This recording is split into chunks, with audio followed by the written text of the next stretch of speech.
नमस्कार, प्रणाम। हम आप सबके छोट भाई नितिन राय मोनू सिंगर। आज आप सभी को ले जाएंगे ऐतिहासिक मेला जो बसंत पंचमी के दिन सरस्वती पूजा के दिन लगता है। वह मेला हरचंदपुर मीता बाबा के स्थान पर लगता है।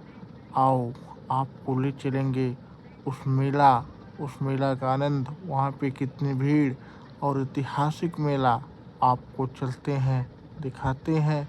वहाँ पे कितनी भीड़ और ऐतिहासिक मेला है जो हर बसंत पंचमी के दिन मीता बाबा के स्थान पर लगता है। चलो आपको ले चलते हैं, उस मेला का आनंद दिलाते हैं।